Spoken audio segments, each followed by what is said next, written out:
चलो तो हम लोग स्टार्ट करते हैं किसको, लास्ट यूनिट 6, और इसके बाद चैप्टर क्या हो गया, ख़त्म। यहाँ पे कहानी है पूरा कंटिंजेंट कॉन्ट्रैक्ट और क्वासी कॉन्ट्रैक्ट क्या होता है, पूरा खेल इसी के वो आगे पीछे चलता है। बहुत पतला सा डिफरेंस है, आज उसके बारे में बात करेंगे। कंटिंजेंट कॉन्ट्रैक्ट क्या होता है? कंटिंजेंट कॉन्ट्रैक्ट का मतलब होता है कि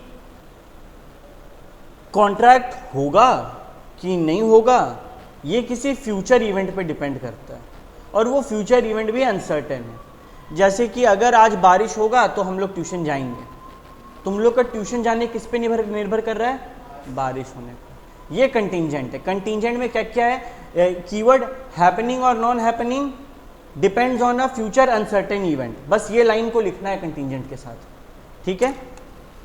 क्वासी क्या होता है, हम लोग उसके बारे में बात करते हैं थोड़ी देर में, पहले कंटिंजेंट को सरकाते हैं। A contract to do or not to do something is some event collateral to such contract does or does not happen. एक सेकेंड, तो यहां तक तो कहानी क्लियर है। डेफिनेशन में क्या क्या कीवर्ड है, do or not do something, collateral event, does or does not happen. Insurance में क्या होता है, अगर आपका गाड़ी टूटा तो आपको पैसा मिलेगा। तेरा गाड़ी टूटना पक्का है, तेरे को पैसा मिलना पक्का है नहीं, किस पे निर्भर कर रहा है, गाड़ी के टूटने पे। अब ये समझो, तेरे को पैसा मिलेगा जब तेरा गाड़ी टूटेगा। गाड़ी टूटना कोलैटरल इवेंट है, मतलब कि उसके साथ जुड़ा हुआ है। अगर गाड़ी टूटेगा तो पैसा मिलेगा, अगर बारिश होगा तो ट्यूशन जाएंगे। अगर हम लोग कॉन्ट्रैक्ट, ये सीधा कॉन्ट्रैक्ट नहीं है, एक होता है सीधा कॉन्ट्रैक्ट, ए और बी के बीच में कॉन्ट्रैक्ट हुआ, ये है कि अगर ये काम होगा तो ये करेंगे, समझ रहा है। और ये जो यहाँ पे पॉइंट है ना, इसको बोलते हैं कोलैटरल।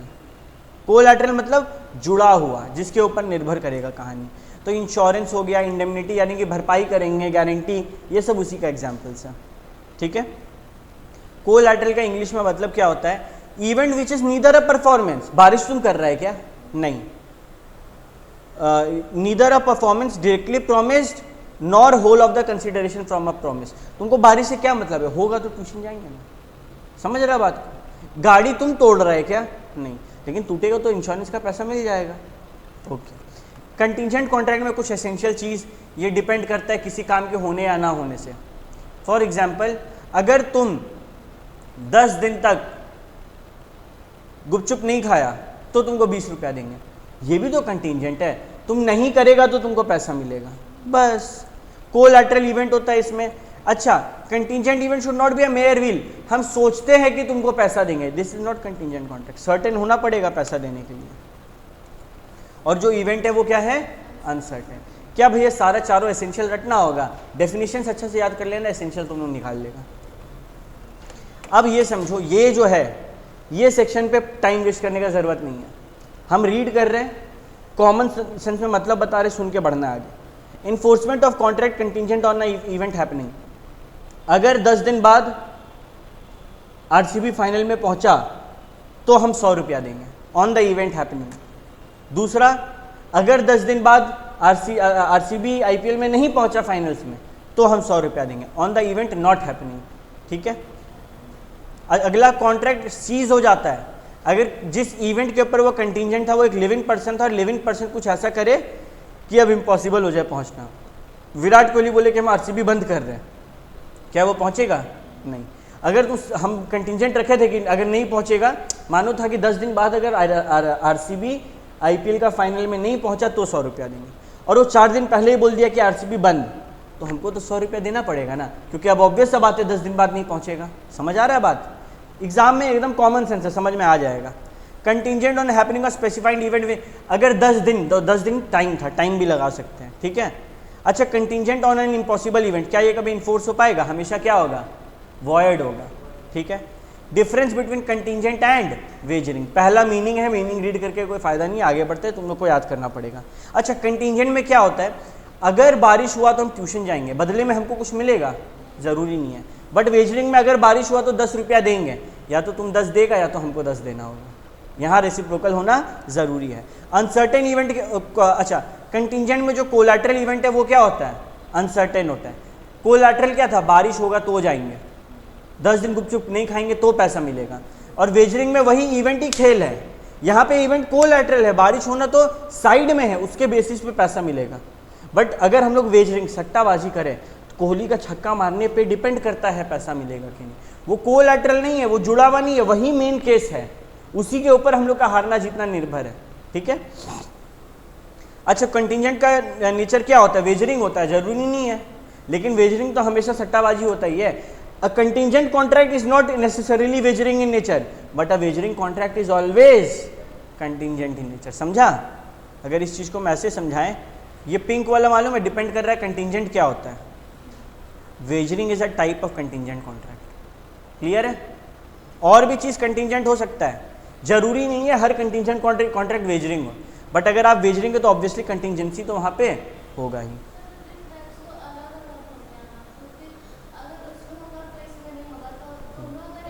आगे बढ़ते हैं, नेचर ऑफ कॉन्ट्रैक्ट में आते हैं। ये वाला हो गया था, sorry. Interest on contracting parties. बताओ ना, तुम्हारा अगर बारिश नहीं होगा तो ट्यूशन जाएंगे, तेरा मेन काम ट्यूशन जाना है या बारिश देखना है? ट्यूशन जाना है। बारिश तो कोलैटरल है, बारिश होगा तब जाएंगे, नहीं तो वो उसके ऊपर डिपेंड कर रहा है। मेन काम क्या है? ट्यूशन जाना है। यहां पे क्या होता है? No interest in subject matter. ठीक है। अब विराट कोहली छक्का मारेगा तो पैसा मिलेगा, किस पे मतलब है? पैसा मिलने से, है ना। विराट कोहली छक्का मारेगा तो मिलेगा। इनडायरेक्ट, क्या ऐसे कॉमन सेंस लगाओ, क्या विराट कोहली के छक्का मारने से मेरा पर्सनल कोई गेन है? मेरे को बस पैसा मिल रहा है, उसके बाद हमको उससे शेयर करना है? नहीं। और कंटिजेंट में क्या होता है? जरूरी नहीं है हमेशा यही चीज़ हो। आपका गाड़ी टूटेगा तो आपका पैसा मिलेगा, तेरा गाड़ी में इंटरेस्ट है, ऑब्वियसली वो तेरा गाड़ी है ना, तो गाड़ी में इंटरेस्ट है। इस एग्जैक्टली यहाँ पे क्या होगा? यहाँ पे इंटरेस्ट हो भी सकता है, नहीं भी हो सकता, अक्सर होता है। कंटिजेंट में इंटरेस्ट होता है सब्जेक्ट मैटर में, ठीक है, लेकिन वेजरिंग में कभी मतलब नहीं सब्जेक्ट मैटर से, सीधे पैसा। ठीक है। अच्छा, कंटिजेंट में एक जन हारता है तो एक जन जीतता है। सॉरी, कंटिजेंट में ऐसा जरूरी नहीं है कि एक जन हारे तो एक जन जीता है। तेरा गाड़ी ठुकता है, हो सकता है कि तेरा उतना का इंश्योरेंस क्लेम ना जाए, तो इंश्योरेंस कंपनी का कोई नुकसान ज़्यादा नहीं हो, तेरा भी नुकसान ना हो सकता है तेरा गाड़ी ठुका ही नहीं, तेरा खाली प्रीमियम गया, जो कि जाना ऑब्वियस था क्योंकि लॉ बोला है इंश्योरेंस कराना है। ठीक है। हो सकता है तेरा गाड़ी छूट गया तो इंश्योरेंस का पैसा, मतलब अल्टीमेटली कोई जीत हार नहीं रहा। वेजरिंग में क्या होता है? विराट कोहली छक्का मारेगा तो पैसा मिलेगा, तुम जीतेगा, आगे वाला हारेगा। तो वेजरिंग में लूजिंग एंड गेनिंग होता है, जबकि इसमें कंटिजेंट में नहीं होता है। अच्छा, कंटिजेंट वैलिड है या वॉइड है? वैलिड है, इंश्योरेंस, बट वेजरिंग क्या है? वॉइड है। आगे बढ़ते हैं, क्वासी कॉन्ट्रैक्ट। क्वासी कॉन्ट्रैक्ट मतलब relation resembling those of a contract. असल में ना ऑफर हुआ, ना एक्सेप्टेंस हुआ, ना प्रॉमिस हुआ, ना कुछ है, फिर भी कॉन्ट्रैक्ट हो गया। भैया कैसे? अक्सर ये लॉ के कारण होता है, लॉ बोलता है यहाँ पे कॉन्ट्रैक्ट करना पड़ेगा। ठीक है। आगे बढ़ने, इस चीज़ को डिटेल में समझने से पहले कुछ कीवर्ड समझो। Relation those resembling of a contract, ये लिखना होगा एग्जाम में, क्वासी पे सवाल आता है तो। Quasi contract are based on principles of equity, justice and good conscience, ये लिखना होगा एग्जाम में अगर सवाल आता है तो। And no man must grow rich out of another person's loss, ये 3 लाइन लिखना होगा तो एग्जामिनर को पता चलेगा कि भैया ये पढ़ के आया है। तीनों लाइन का सिंपल मतलब है, हिंदी में समझ जाना और याद रखना। थोड़ा टूटा फूटा आगे पीछे भी लिखेगा चलेगा, बट तीनों बात लिख कर आना है। ठीक है। आगे बढ़ते हैं। सेलिएंट फीचर्स क्या है? तो सबसे पहला है कि भैया राइट टू रिसीव मनी होता है। ठीक है, ऑब्वियस बात है। क्वासी मतलब जितना काम किया उतना पैसा मिलना चाहिए। सॉरी, क्वासी मतलब कि लॉ के द्वारा लगाया हुआ कॉन्ट्रैक्ट। अगर आज तुम लाल बत्ती देखा और तुम रोड पार कर दिया, लाल बत्ती में रोड पार करना चाहिए कि रुकना चाहिए? रुकना चाहिए। अगर हम रोड पार कर दिए तो क्या लगता है? फाइन, पैसा देना पड़ता है ना, राइट टू मनी सरकार के पास। दूसरा, does not arise from agreement. तुम वहाँ पे बोलेगा ट्रैफिक हवलदार को, दिखाइए कॉन्ट्रैक्ट, हम ऐसा कुछ बोले हों कि हम लाल बत्ती में बोलता है, ऐसा थोड़ी होता है, ये लॉ कर रहा है। और तीसरा, right which is available not against all of the world but against a particular person. क्या हवलदार हर किसी को रोक के पैसा ले सकता है? खाली वो बंदा जो गलती किया उससे ले सकता है, जो सही है उससे थोड़ी ले पाएगा। तो अगेंस्ट द होल वर्ल्ड है या फिर against a particular person? Particular person. ये 3 बात ध्यान में रखना है। अब जैसे नेसेसरी वाला केस याद करो, कल इस पे सवाल का डिस्कशन हुआ था, तो यानी कि वहाँ पे क्वासी भी लग सकता है, वहाँ पे क्वासी का शो ऑफ भी करके आ सकते हैं हम लोग। ठीक है, सेक्शन 68। फिर payment of an interested person.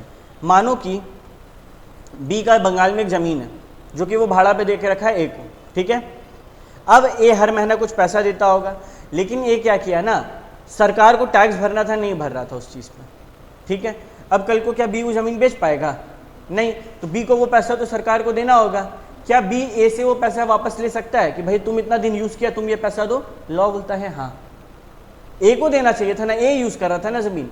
आज तुम मेरे से मेरा फ़ोन लेकर गया, ठीक है, मेरा फ़ोन तुम छोड़ो, तुम एक घर भाड़ा पे लेकर रखा है, उस घर में कुछ भी नुकसान होगा तो तुम देखेगा ना। हाँ, पेंट तुम टाइम टू टाइम वो लोग करवाएगा, बट लेकिन घर का नल टूट गया, ये टूट गया, वो टूट गया, तो तुम ही लोग को बनवाना होगा। अच्छा, बनवा के हम लोग मकान मालिक से पैसा ले सकते हैं? हाँ, ले सकते हैं, क्योंकि घर तो उसी का है। मकान मालिक से इस बात का कॉन्ट्रैक्ट हुआ है? नहीं, लेकिन पैसा ले सकते हैं। नहीं, तुम लोग तोड़ेगा तो नहीं लेगा, ऑब्वियस सा बात है। अब तुम पूछेगी भैया कैसे पता चलेगा हम लोग तोड़े कि वो लोग तोड़ा है? तो अब ये डिपेंड करता है सिचुएशन पे। अगला, नॉन ग्रेट्यूटस। नॉन ग्रेट्यूटस, नॉन ग्रेट्यूटस 99% बच्चा एग्जाम में ये वर्ड देखकर पागल हो जाता है कि ये क्या आ गया, क्योंकि इसमें कंफ्यूजन होता है।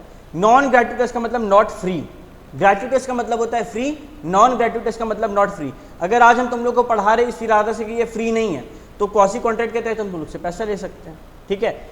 3 बात का ध्यान रखना। प्लेंटिफ यानी कि जो बंदा केस करेगा वो प्रूफ कर देगा। पहला, he had done the act lawfully, हम लॉफुली तुम लोग को पढ़ाएं। दूसरा, नॉट ग्रेट्यूटसली, फ्री में नहीं पढ़ाएं। तीसरा, तुम लोग पढ़ाई का एंजॉयमेंट लिया, पढ़ लिया। क्लियर है? तो तीनों केस हम प्रूफ करेंगे, हमको पैसा मिल जाएगा। Responsibility of finder of good, इसके ऊपर एग्जाम में ना जाने कितना बड़ा सवाल आता है। खोया हुआ सामान मिला है, क्या किया जाएगा? बोला गया कि देखो जैसा एक बेली को पास होता है वैसा होगा। सिंपल वर्ड में, तुमको किसी का खोया हुआ फोन मिला, पूरा दुनिया में वो फोन तुमसे सिर्फ एक जन ले सकता है। कौन? उसका ओरिजिनल ओनर। और जब तक वो तुमसे नहीं लेगा, तुम्हारे पास क्या चीज का हक है? राइट ऑफ अ बेली है। बेली क्या है? कल वाला वीडियो में हम बताए थे, याद है ना? याद है? बेलर, बेली, ठीक। तो finder of lost of goods को क्या करना होगा? पहला, ध्यान से रखना होगा, जैसे एक नॉर्मल ऑर्डिनरी प्रूडेंस वाला बंदा, कॉमन सेंस वाला बंदा रखता है। अप्रोप्रिएट नहीं कर सकते तो उसको मॉडिफाई वगैरह कर सकता है क्या? तुम खोया हुआ गाड़ी मिलेगा तो उसको मॉडिफाई करा लेगा। तीसरा, restore the good to the original owner only. Money paid by mistake or under coercion, अगर तुमसे जोर जबरदस्ती कोई पैसा ले लिया है तो तुमको क्या करना होगा? वापस करना होगा। ये कहाँ बोलता है? क्वासी कॉन्ट्रैक्ट में बोलता है। क्वासी कॉन्ट्रैक्ट और नॉर्मल कॉन्ट्रैक्ट का डिफरेंस है, एकदम सिंपल सा 2 लाइन का है। एग्जाम के लिए नॉट दैट वेरी इंपॉर्टेंट, फिर भी देख लो। Essential for the formation of a valid contract, absent कहाँ पे होता है? क्वासी में ऑफर हुआ, एक्सेप्टेंस हुआ, कोई सेक्शन 10 वाला एलिमेंट नहीं है, बट कॉन्ट्रैक्ट में होता है। दूसरा, क्वासी में कौन करता है? लॉ करता है। कॉन्ट्रैक्ट में कौन करता है? पार्टीज का कंसेंट करता है। और इसी के साथ यूनिट 6 कंप्लीट और इंडियन कॉन्ट्रैक्ट एक्ट भी कंप्लीट।